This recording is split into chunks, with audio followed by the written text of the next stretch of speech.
By the autumn of 1941, the German war machine seemed less like an army and more like a force of nature.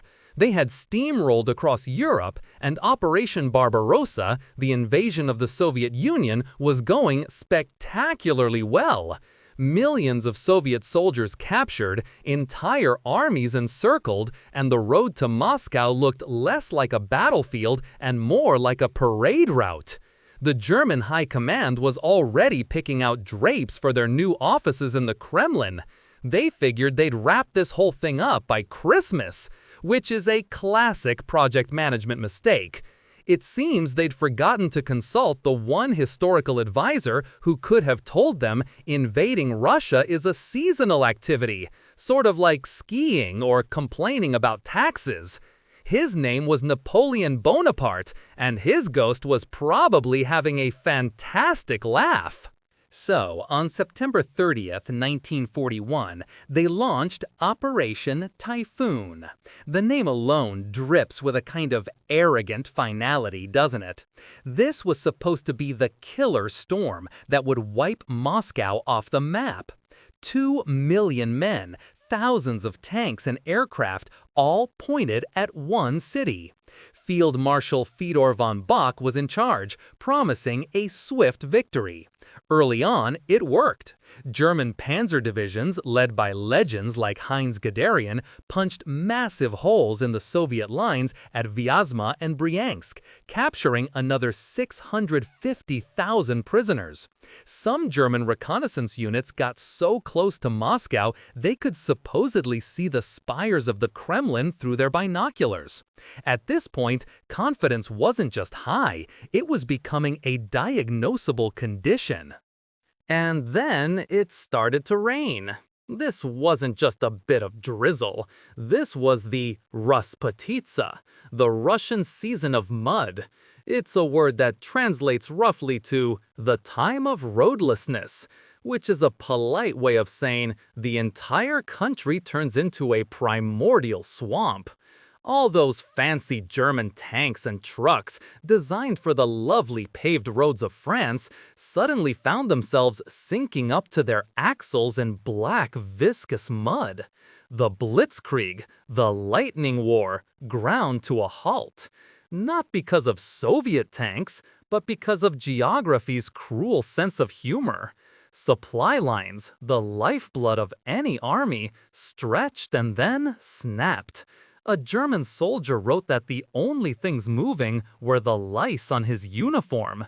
It turns out that mechanized infantry is a very optimistic term when your engine is buried in a meter of goo. Meanwhile, in Moscow, the mood was tense. On October 15th, a massive panic broke out when rumors spread that the city was about to fall.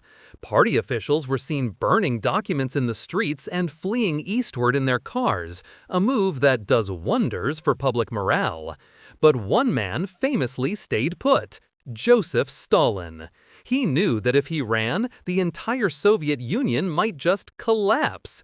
Instead, he declared a state of siege and ordered the city turned into a fortress.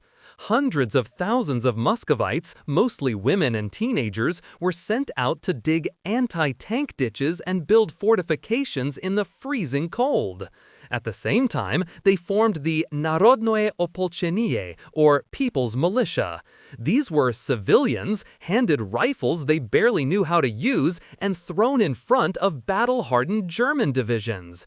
It was a strategy born of pure, unadulterated desperation. Stalin's master stroke of political theater came on November 7th.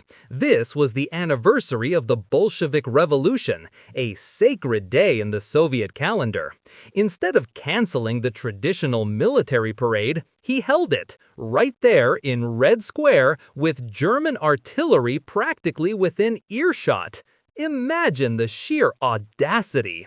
Tanks, cavalry, and thousands of soldiers marched past Lenin's mausoleum, where Stalin stood, projecting an image of unshakable calm. This wasn't just for show. Many of these units marched directly from the parade grounds to the front lines, which were just a few kilometers away. It was a message to his own people, to the world, and to the Germans. We are not broken, and we are not leaving. For a regime built on terror, it was an incredibly powerful moment of genuine inspiration. Just as the mud began to freeze solid, allowing the German advance to lurch forward again, Russia's second, more famous general reported for duty, General Winter, and he did not arrive gently. Temperatures plummeted to -30, then -40 Celsius.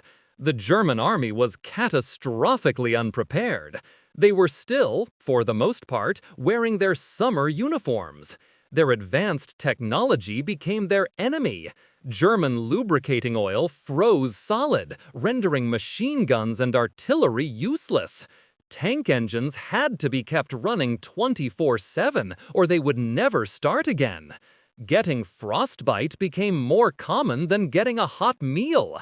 The quartermaster general, Eduard Wagner, had confidently predicted in the summer that the war would be won before winter supplies were needed. One has to assume he wasn't promoted again after that. The Soviets, on the other hand, understood winter. They knew how to deal with it. But their real ace in the hole was information. For months, Stalin had been terrified of a two-front war, with Japan attacking from the east in Siberia. He kept dozens of his best, most experienced divisions stationed there, just in case. The crucial intelligence came from a spy in Tokyo named Richard Sorge, who confirmed with near certainty that Japan's ambitions lay south towards the Pacific, not north into Siberia.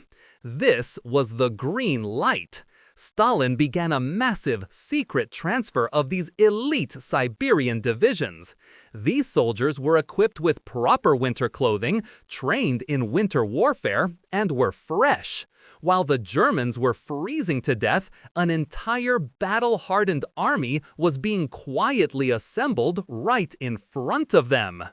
On December 5th, the trap was sprung. The temperature was a balmy -35 degrees.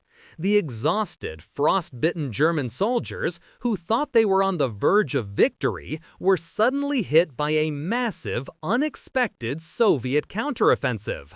Spearheaded by General Georgy Zhukov, the Siberian troops and T-34 tanks, whose wider tracks worked beautifully in the snow, smashed into the German lines.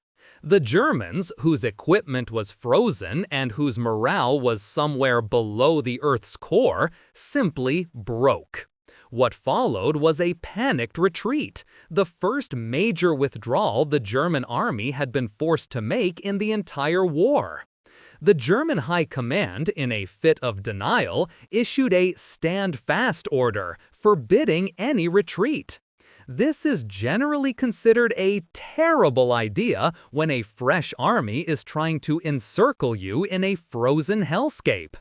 By January, the German army had been pushed back over 100 miles from Moscow. The immediate threat to the capital was over. Operation Typhoon was a catastrophic failure. The Germans suffered hundreds of thousands of casualties from combat and the cold, and lost a staggering amount of equipment they couldn't easily replace. More importantly, the myth of German invincibility was shattered. The Blitzkrieg had met a brick wall made of mud, ice, and sheer bloody-minded resilience. It wasn't the end of the war, not by a long shot, but it was the beginning of the end. It proved that the Soviet Union would not collapse, and that hubris is a terrible strategic planner. The decision to invade without adequate winter gear seems less like a calculated risk and more like a collective delusion, a powerful reminder that sometimes the most dangerous enemy is your own overconfidence. If you enjoyed this video, please like, comment, and subscribe to our channel for more historical insights. Thanks for watching, nerds!